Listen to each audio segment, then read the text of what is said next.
What's going on, guys? Welcome to another episode review for Vinland Saga Season 2. This is episode 19, and with me, as always, I have Blue Spade. Okay, so, the Battle of Kettle's Farm has finally begun with Knut's forces arriving with, I guess he brought in just only 100 men, compared to Kettle, who gathered mostly around 350, he said. Yeah, but I mean, we have to remember, too, there are like 100 Yams Vikings, which, and Kettle has like 300 just farm hands that don't really seem to have any real combat experience. So they're going to just completely, they're going to, it's really not going to be much of a fight. The Yams Vikings are going to wipe the floor with them. Yeah, as we see later in the episode. Yeah, the only people that are pretty much experienced is, of course, on Kettle's side is, of course, Snake and his men. Whatever's left of Snake's men after Garzar ended up killing most of them. Yeah. Yeah, but this episode kind of, it was interesting because they actually released a short video on the official Mappa channel that had like Kettle giving this speech to all the volunteers that were going to join him in this fight, which is kind of where this episode picks up, but it doesn't actually have that speech in there. It just seems to be like the aftermath of what happened after he gave that speech, which I thought was interesting because they did something similar with a previous episode. I think it was I forget which episode it was, where like it was a nightmare sequence with Thorfinn killing Einar and his family, and they actually did have that whole sequence in the episode, but for some reason they didn't include it in this episode, and it was left out with that short animation, so I found that kind of odd. I don't really know why they decided to do that. Maybe because, I don't know, maybe they had time constraints for broadcasting or something. I guess so. Maybe this is something they'll just include in the home video release, maybe. Yeah, it's possible they might include that later. But, Mappa tends to update their episodes shortly after their broadcast for the Blu-ray releases. So, we'll have to see. Yeah. But yeah, Snake of course observes Knut's forces, and yeah, like you mentioned, that there were like 100 Yams Vikings accompanying Knut, and of course his men have some doubts of whether or not they should go in and help out in the fight. But Snake insists that that he owes a debt to Kettle after he took care of him after all these years.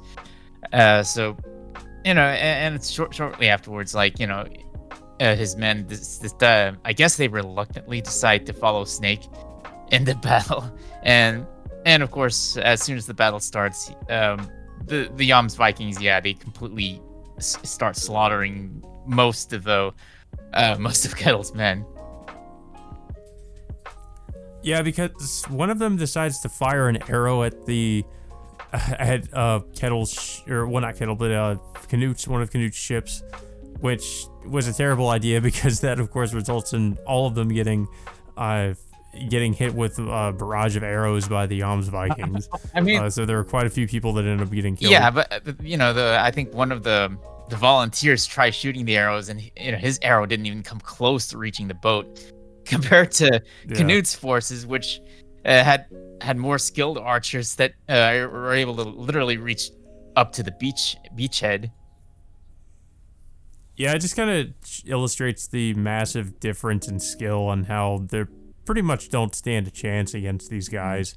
And even Thorgil seems to realize this and explains later that they're basically just going to be used as bait, so that Thorgil can kind of get to Knut. Yeah, basically him and his brother decide to swim all the way around the beach area. Of course, Thorgil is like the only one who manages to reach Knut from behind, but that the episode ends before we see what happens. But parts of the episode also switches over to Thorfinn and Einar taking care of Arnhade. I guess regardless of the circumstances, whether or not she's still a slave to Kettle, they decide to just take her along anyway. Yeah, I mean, there is a little bit of a brief reunion with Thorfinn and Leaf, but with Leaf just selling Thorfinn that he looks a lot better these days, like as opposed to how he used to be when he was trying to go after Askeladd. Now, basically just saying he seems like a completely different person now. Or, well, I mean, he also didn't recognize Thorfinn when he met him again, when he was just completely obsessed with getting revenge for his father's death. Yeah, I mean, it was a kind of a brief but almost satisfying reunion, just seeing these two again. But while they're on their way, unfortunately, we have a sense that Arnhade doesn't have a lot of time left. And we can pretty much sense it's pretty obvious with the dream she has with Gardar writing, just with her talking to Gardar and having like her kids beside her, and Gardar pretty much just says like, you can wake up again just to tell them, like, to basically like tell them that you're grateful, and before you come with me back home. Which I think we all know what he's, what that seems to be implying, that she's probably not going to make it. But it is interesting how they kind of use the forest they're going through as like sort of a metaphor, I guess, for the war and slavery and all the bad things that have happened to them is just kind of represented as this forest in the dream. And the Gardar saying that there's only bloodthirsty beasts that roam the forest.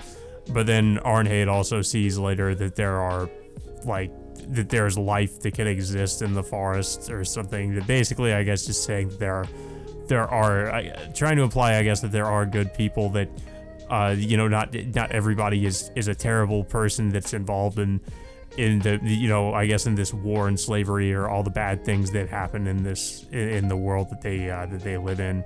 At least that's kind of what I took away from what that was supposed to imply when they see like the deer and the wolf kind of beside each other. I guess saying that those two things that shouldn't be able to really like coexist can coexist peacefully or something like that. Yeah, basically, obviously, like the deer and the wolf pretty much represent Thorfinn and Einar. So she does eventually, I guess, regain consciousness to start saying her goodbyes to both Einar and Thorfinn. But of course, like I said, the episode just kind of ends near that point, concurrently with Thorgil circling around the water and approaching Canute from behind.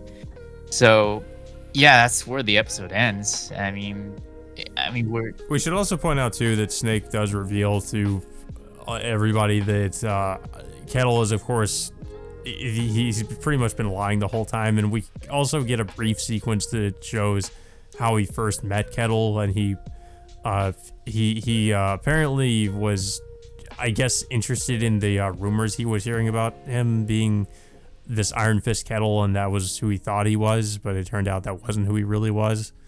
And yeah, it kind of gives you, just kind of just shows you how he first decided to become Kettle's guard, or I guess one of the few guards of his farm. Mm-hmm. Yeah, I mean, it was an interesting backstory to show Snake getting along with Kettle, like, despite the fact that it wasn't really the person he expected it to be at first. But this goes to show, like, I don't know, like, it goes to show Kettle, like, that he wanted to be like a much different person than what he used to be. But it's not really clear unless we get more information from his side. Yeah.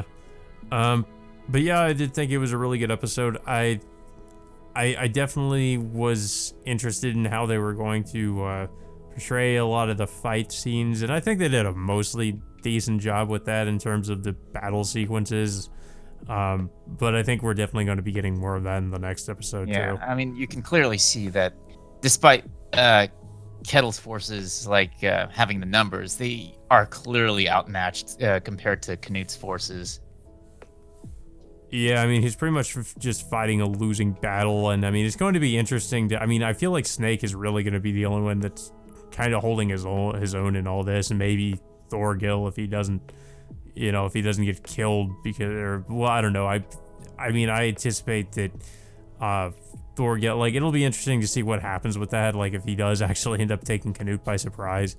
But yeah, Thorgil and Snake are the only ones that I really think would even really be capable in a fight like this. So, I mean, if they get taken out, then I mean they're definitely screwed. Yeah, I mean, well, Canute still has another card up his sleeve for obvious reasons. If Thorgil, reaches him from behind, I think obviously Canute obviously has one or two people that he knows that that are equal or greater in strength than Thorgil.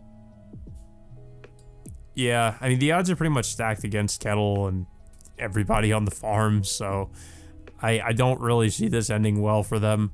But I don't really have too much else to say about the episode. It was another really great episode, but I don't know if you have anything else to say. Well, I do anticipate a more emotional ending, in terms of what's going to happen to Arnhade. I mean, obviously, we know how outmatched Kettle's forces are, and obviously it's not going to end well for Kettle, regardless of what, regardless of whether or not Thorgil has the tactical advantage, assuming he believes he does. But it's still not going to end well with Kettle, nor is it going to end well with what's going to happen at the farm as well. Yeah. But yeah, guys, so that all being said, until next time, we will see you all later.